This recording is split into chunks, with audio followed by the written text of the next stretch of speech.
so we'll see how I go. Thank you all so much for coming to hear about my musings about trauma. It's wonderful to see you and a nice small group, so I won't forget names. That's great. So Liz, Judith, Jackie and Sharon, thank you so much for coming. I will start by sharing a little bit about myself and my experiences. As you know, I'm writing a book, so I'm recording to kind of showcase the topic. It'll go on my YouTube channel if you're okay with that. And I've had an article published that condenses the topic and it summarises really a large proportion of the book.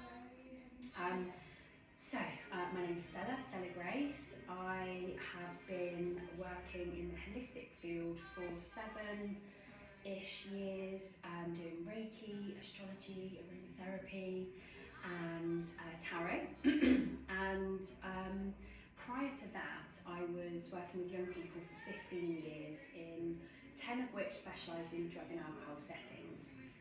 And the 5 before was youth work, rock climbing instructing, all the fun stuff with teenagers, but always in an environment where ultimately they were implementing change and wanting to develop and grow in some way.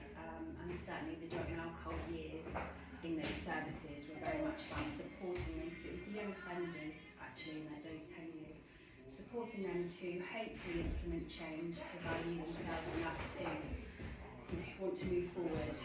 As a minimum, we would do harm reduction, so looking at if they were continuing to use drugs and alcohol, then at least to give them some information to use it in a safer way. There's not a safe way, so it was safer. And then ideally, they might want to stop or reduce. So that was the large majority of my previous career. Prior to that, my background is personal experience in terms of addiction, in terms of I was very fortunate to grow up with a mum who loved me dearly, so I was loved unconditionally, and I look back on that with a lot of thanks. But she had her own issues and she was a chronic alcoholic, so for the entirety of my childhood, my earliest memories are very much tainted with events that happened that shouldn't have been happening. There was lots of chaos, there was lots of parties, there was lots of men in the property, there was various different things, and this swinging between a kind of normal, loving mother and a chaotic period, depending on her use. So we'd have this real kind of on-off use and chaos going on.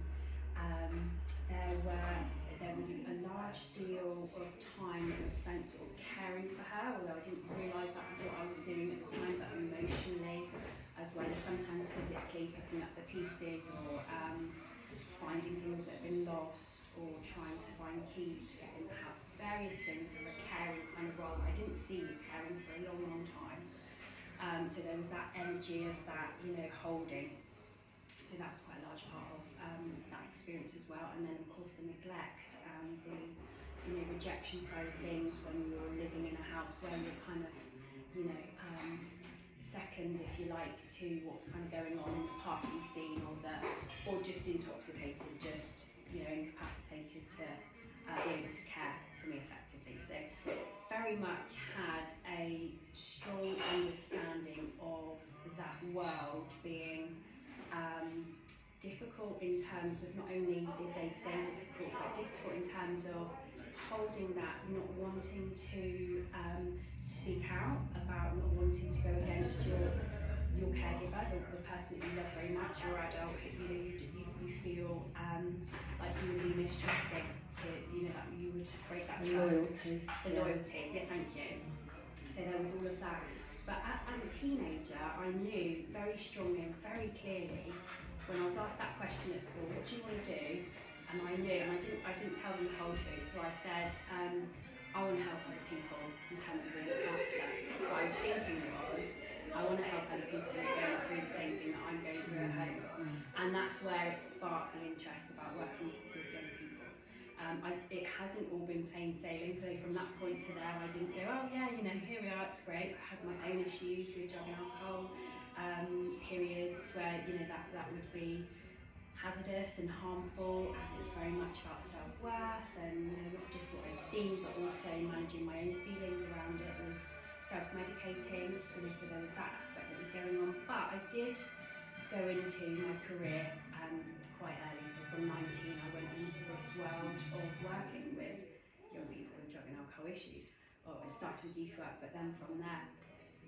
And the fork in the road for me was very, very clear. And this is what has led to my inspiration about redefining trauma and eventually finding the gifts from trauma, because how that road and that view started for me was this real clear fork in the road. And it came about when I actually found my mum drowned in the bath, dead, after a very specifically heavy alcohol kind of bender, really. I think she'd been drinking 3 days solid, very little sleep. She'd gotten into the bath one morning, fell asleep and drowned. And I went to, I found her. I got drunk for 3 months, and then at that point went, okay, you can go that way, and the same way, something similar is going to happen to you if you carry on down that road, or you can do something different. And I went to France, and I went and did a season working with young people doing these outdoor activities, instructing in this position, and it was hard. I was grieving, I was in a mix between grief and numb, but I was just doing the things. I was just there. I was getting through. I was getting through, and the best thing was I was out of that environment. So I was in another country. I was working. We were working 6 days a week. I didn't have too much time to grieve, really. And on the day off, we'd go climbing. So it was 6 months of immersed in a different environment, which was really helpful. But it was also the establishment of my career. I came back and started youth working in Torbay, and weekends were difficult. There was hazardous drinking for me for many years. There was that kind of scene still at the weekends, but 9 to 5, Monday to Friday, I just got myself into my career, and then the rest is history, as you know. That was my career journey. So that's my background. How that's, I've explained about what it's given me in terms of where it's led me, but it's also made me reflect on the areas of the holistic modes, if you like, that trauma impacts. And so I feel there's kind of 5 areas that this has really kind of impacted me, and have sort of shown me that it's key for healing to look at these 5 areas. So physically, the body, as I think we just touched on last night, stores the trauma through cellular memory. It stores the information through the 5 senses. We might not remember all the details of the story, and I'll come on to that bit in a minute, but the body stores all of those memories. So we need to look at our physical field in terms of how that trauma has been imprinted and come into the system. Cognitively or mentally, we can fight, flight or freeze through trauma, and I definitely have experience of that. So where I would have frozen or disassociated to cope with, the abuse that happened, the different instances I was witnessing, different things like that, I would have frozen or like more of a froze really. But that also leads you to then later be in a heightened state, because you're on alert, you're waiting for the next thing to happen. And that hypersensitivity of the fight, flight or freeze mode is very activated in people who've experienced a lot of trauma. So that's the mental side. Emotionally, we numb out. So it's about numbing all that huge emotion. Imagine these severe traumas. And I forgot to mention right at the beginning, actually, I set this talk and my experience in the book all in my own personal experience, which is how I've made sense of it, is to share my understanding of it. But I also understand that everybody's affected by trauma, mildly or severely. To some degree. To some degree, everybody is affected by trauma, and those traumas can be very different and affect people very differently. You and I go through the same thing and be differently affected by it. So there's no, I definitely feel really aware, and it's an important point to make, that there's no lesser or worse trauma than, No one to fit all, is it? Yeah, there's not one to fit all. There's not, even this process doesn't fit all. It's just, sharing tools that hopefully might help somebody else. And that's what I'm really inspired by. So we can go through different things, or even the same things, but feel very differently, and how, of course, So it's finding what works for us and what inspires us. So so we got to sort of physical, the body, the mind, the cognitive, the emotional body, often numbed out. And my experience of this one was really interesting. So probably only about, where are we now? So I'm 40 now. So probably about 8 years ago, just before I left the young people's role. And I'd done a lot of healing over that time. You know, I'd had those hazardous weekends, so there was still a bit of binge drinking going on throughout my 20s, but I'd done a lot of work, and throughout my 30s with my children, I was, you know, doing the work and showing up. Things were still tricky sometimes, but I thought, you know, I've done a lot of work on this, I'm good.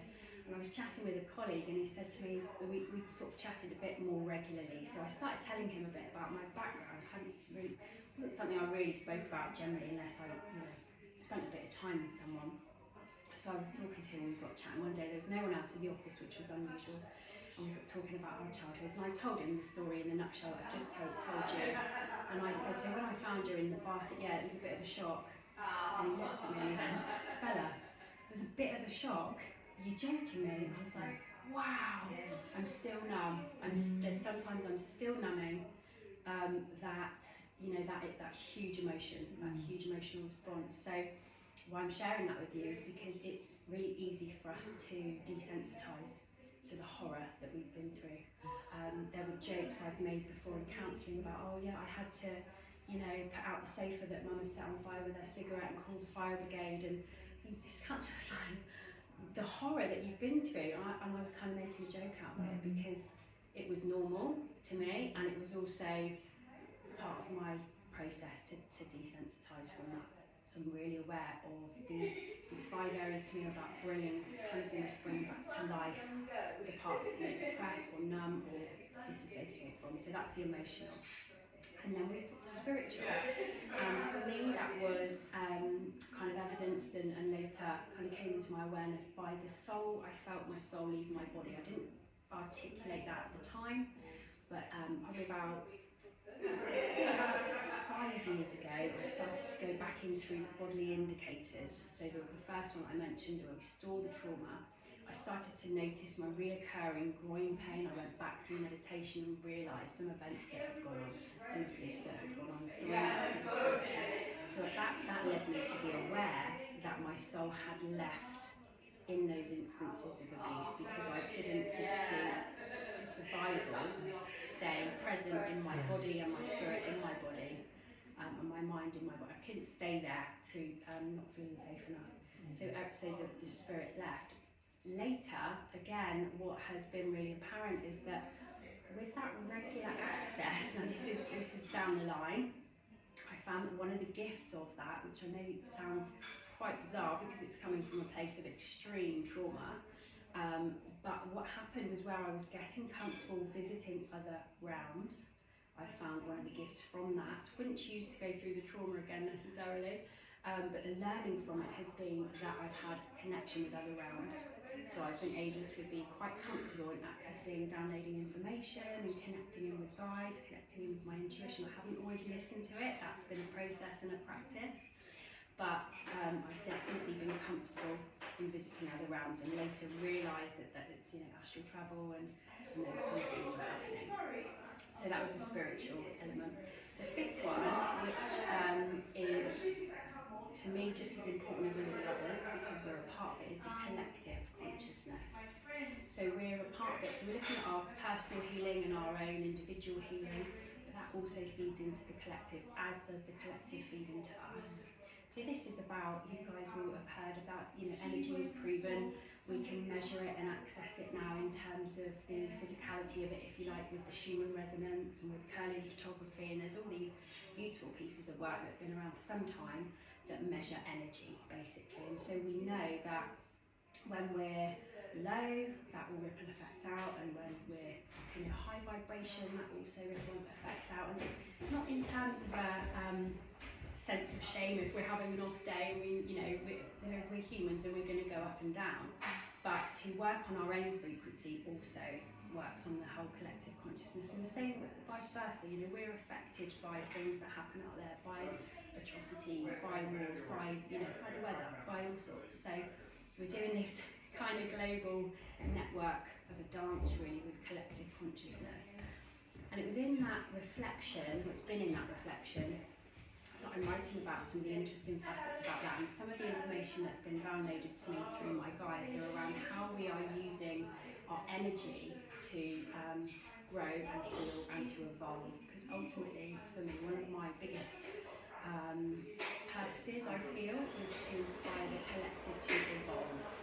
And that's what I feel like I'm working on as well. We're never fully done, so it's going to be lifelong, but this is part of my purpose and part of my work.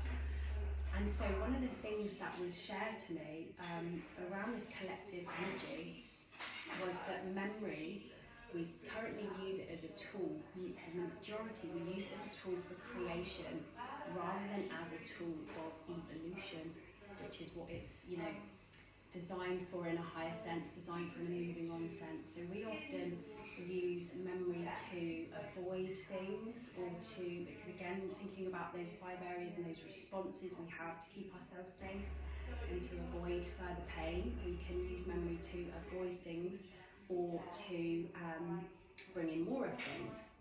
And I'll give you an example. So, for example, if we eat a poisonous mushroom and we're really, really poorly vomiting, it can feel quite traumatic in that could be a mild trauma. We don't give the power to the mushroom. We just avoid the mushroom. We wouldn't eat it again. That wouldn't make sense. Equally, we're not avoiding it, with a barge pole at all cost. We're just gonna, not eat it. But ultimately, the power is in our choice from that memory, evolving to a higher decision next time, evolving to a higher course of action, rather than kind of recreating something. Now, the mushroom is, maybe not the best example, but we think about relationships as well. We can sometimes recreate the same patterns in relationships that we're used to doing it, and so we can stay in these cycles. But we can also adopt our higher evolutionary memory and our higher thinking to make a higher decision and think, equally, I'm not going to avoid, relationships ever again because I've been, abused or whatever. But equally, we don't want to recreate the same one. So again, it's using our memories not to recreate, but to evolve. So that's another thing. The language that we use also links us really into the collective consciousness in terms of how we're voicing our stories.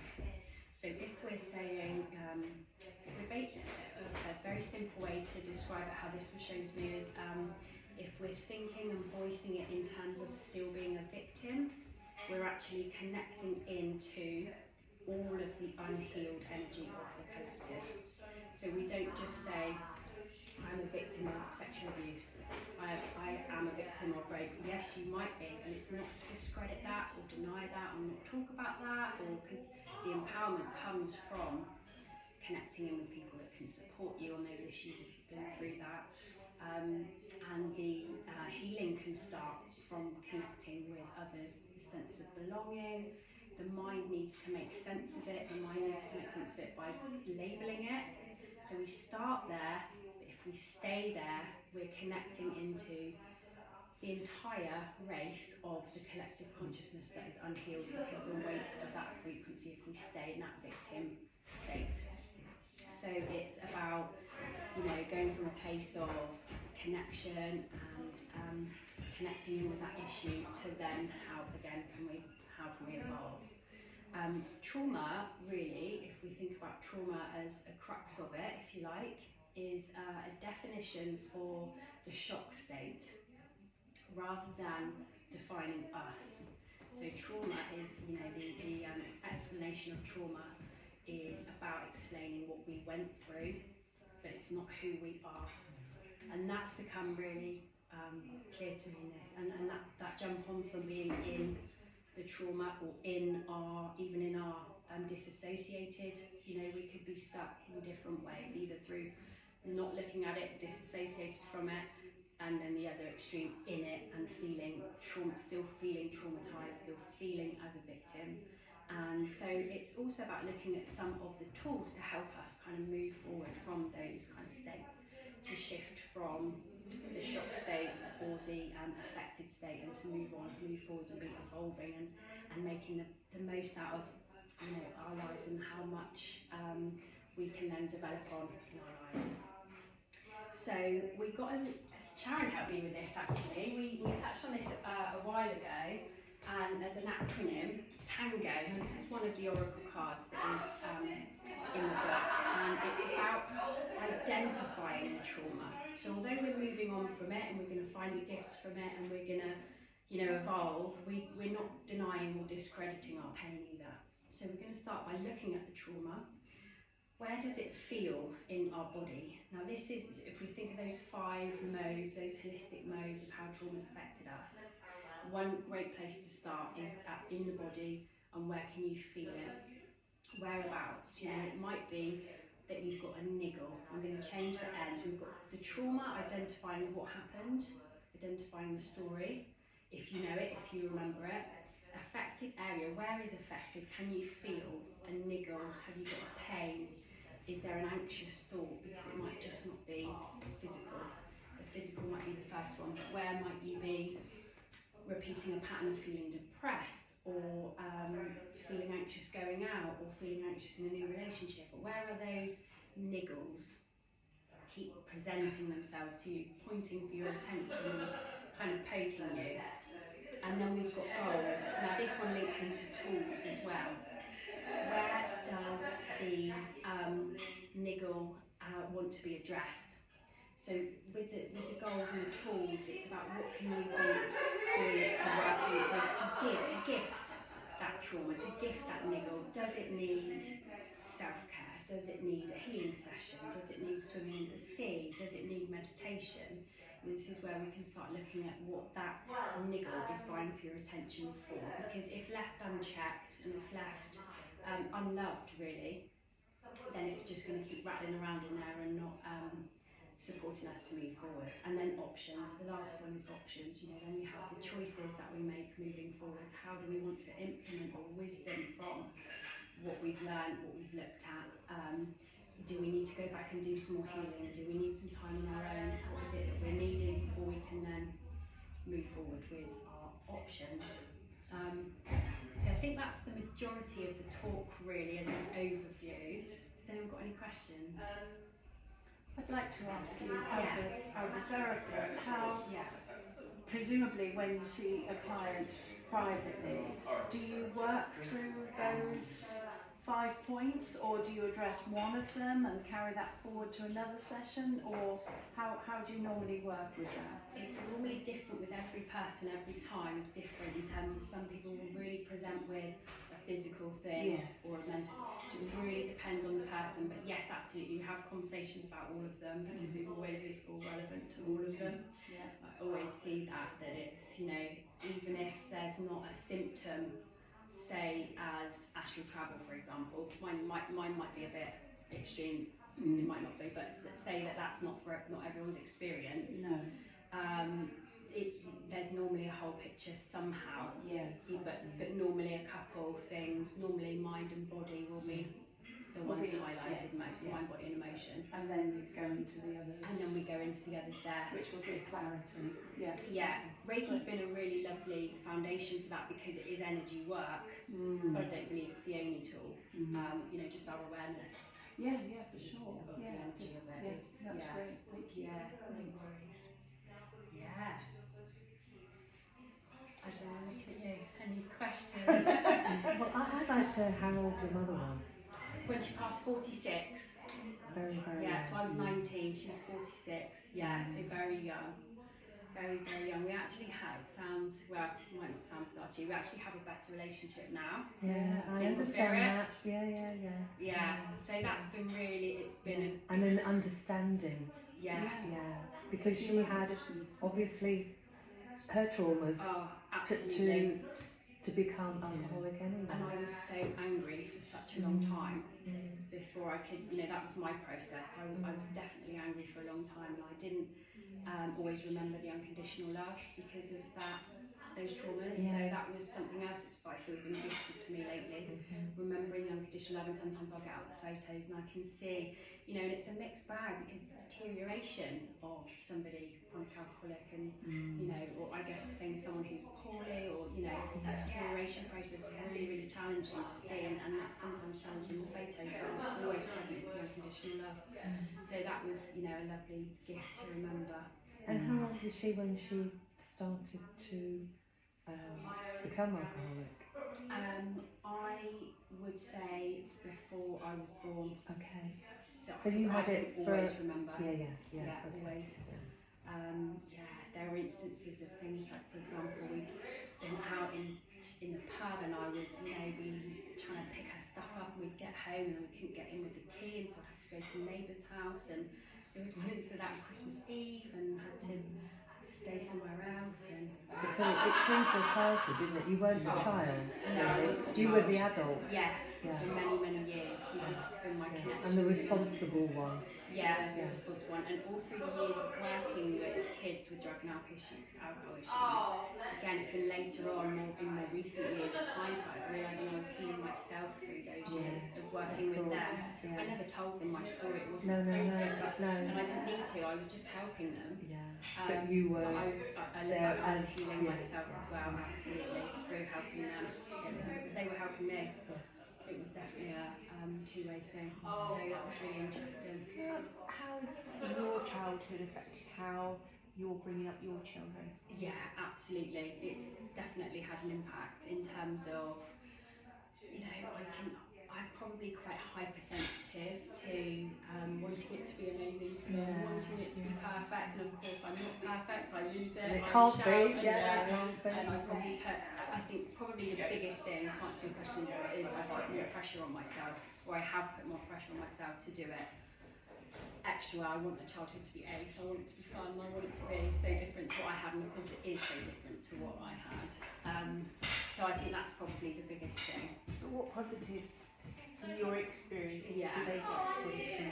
I think seeing that and then shifting onto that real, you know, that forgiveness place of knowing that you're not perfect, realising that everyone's having their own traumas, like you touched on, because she was having, you know, so the blame goes. I think that was a shift in the timeline as well. I don't know when that would be. Maybe, again, five-ish years ago, a shift from the timeline to blame to mastery, you know, like really taking responsibility for your own timeline. I was going to ask you that. When was there, you said 5 years ago? Yeah, when something really sort of clicked for you. Yeah, I think the majority, and that's when more of this work started solidifying into form. I've been thinking about it for years and years, the book and things, but it's become more clear in divine timing.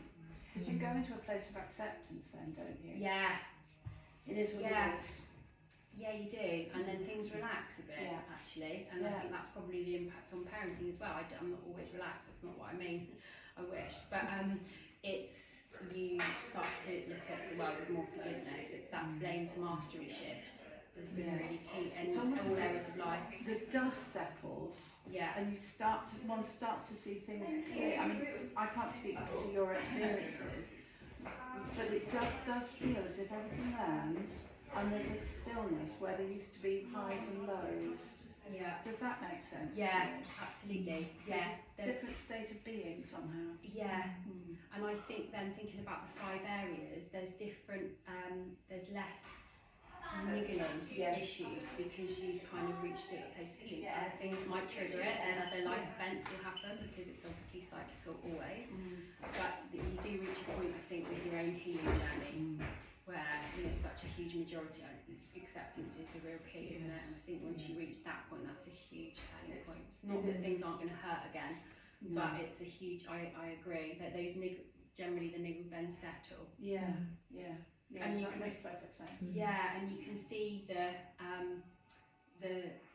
our ability to have the patterns that we might have had can be clearer, you know, but again, relationships are a key example for me, because I can see that that's how I recreated, you know, again, going back to using memory as a tool recreation, reenacting toxic relationships was an area for me. So having come out of that in recent years has been massive. Again, another layer of learning. And would you say that there's actually, with that acceptance comes a sort of stillness inside? Yeah. That doesn't, the boat doesn't get rocked quite so. Yeah. There's more, and that feels as if that comes hand in hand with a deeper level of acceptance. I really agree. And when we're ready and committed to ourselves, because that's the other thing. Like, it's incredible, isn't it? Once you're when you're your own safest person, to be able to start healing is incredible. I actually always thank people for coming, because to think about our own trauma, to listen to a talk on trauma means we're probably ready to think about our own trauma, and that's incredibly brave, because it means we're our own, and credit to wherever you're at to get to this point where you're listening to a trauma talk, because you're then saying, I'm ready to feel into that. It's incredibly brave, and it's not easy. So when we're ready to go, okay, I don't want to feel like this anymore, or I want things to be different, that's a really brave point, because that's the point of change. So I think the acceptance, which we've reached the point of acceptance, which is definitely a bit of a journey, that does bring an alignment, that that stillness you mentioned. I really know what you mean. I can feel what you're saying as well, and it just feels like that solid alignment of because you've got that commitment, and that commitment to keep showing up for yourself. What am I needing? It's like, what do we need today? How can I serve you? It's almost like, and like feeling into it, what's my heart saying today? What do I need? And that's what's really nice. We touched on this earlier, Liz, about thinking into what we're needing and some tools for that. So feeling into, where is this in my body? What is this feeling? Is it a physical pain? Is it a feeling? Is it a thought that keeps rattling around? Is it an unhappiness? What is it that's asking for my attention, for my love, really? It's often reparenting ourselves. Even if you had a wonderful childhood, we're still learning to be our own parent, our own best friend, our own all the things now, aren't we? We never stop doing that. Never stop doing that. Our own parent. Yeah, exactly. So, often the things that we're looking for or missing, or challenging in us in life, are calling for our attention to give to ourselves as well. And I think once we have that commitment to keep doing that, I think that becomes a real place of more stillness and more alignment. Thank you. I've got two sons, and they've had relationships with two young women, same age as you, both with an alcoholic parent. Wow. Yeah, so it's quite close to me. And my own father, although not an alcoholic, he was a very, very heavy drinker, which had impacts. But both girls, beautiful girls, and both have done a lot of work, like you. I look at you and I see them, I listen to you and I see them. They said one of the worst things was the secretiveness of it all, because you couldn't speak out, you couldn't tell people what was going on. Absolutely. And thank you for sharing that, because what you've also reminded me is one thing I forgot to mention, which is part of my work, I hope, will inform services in a different way, because that hidden harm element is huge. Because, like, as we were saying, children won't go past the loyalty to parents to speak too out. hard to. That's a massive issue, and for me it was really interesting, because school definitely had an inkling, but not enough to do anything about. I'd come in some days very unkempt, or the neglect was clear sometimes. It was apparent sometimes. There'd be times when I had to go to A&E for certain things. There was things, I managed to see my notes one day, and I remember Mum being like it as well, like, why they'd question cigarette burn, because I had this burn that wouldn't heal, and as we know, the memory will fight, flight, or freeze, so the memory's not conducive to our understanding on confirming what actually happened. So there's these instances of abuse that wasn't by Mum but other people in the house, and so the services that I would have come into contact with will have had inklings, and there was inklings, but not enough to do anything about it, to intervene in my case. And that's something I'd love to see change. I think maybe even, 21, 22 years on, I'd like to think services are better, but I'm sure there's still a way to go in terms of that hidden harm element. It's a really key factor. And it adds to the trauma of you girls, doesn't it? Of you all, because not only are you suffering, but you can't speak about it. Absolutely. So it compounds the problem. Yeah. And the other thing that compounds about it as well, which is also very isolating, is the feeling that you don't fit in. Yeah. Everyone else is normal. Yes. The years I've spent feeling, not normal, not like everyone else, not fitting in, because welcome to my world. It's hard, and not only do you not want to speak out because you don't want to be disloyal, but you also want to just be like everyone else and fit in, and you don't want to draw attention to it. It's like a dirty secret. The whole thing is like a dirty secret, and that's what they said. Brings shame. In itself, it brings shame. Just holding it, not even. And that's on, and then you have all the incidences on top, and then you might have your own drinking use on top where you've done something ridiculous, and then the shame is a real issue. I'm glad we touched on that, because that emotional aspect that we talked about, the shame cycle, is a big emotional aspect for healing, and they're taking on theirs as well. Yes, absolutely. Generational shame. That's a Yeah. heavy weight. And again, thinking about the collective frequency, I've got goosebumps on my leg really. Full on the collective consciousness of shame, huge from that unhealed aspect when you're recreating it. And keeps you locked in, keeps you stuck. So it's deep, a heavy doesn't frequency. It? So deep. But also, once we give it a voice, speak out, that breaks the shame. Yes, it does. Yeah. It's everything in the body wants to, not do that. As soon as we do, it's so freeing, and it also inspires other people to speak out. So it's a very heavy frequency, but it's also quite easily remedied. Not always easy in terms, doesn't feel easy, but the access of that as a tool of speaking out.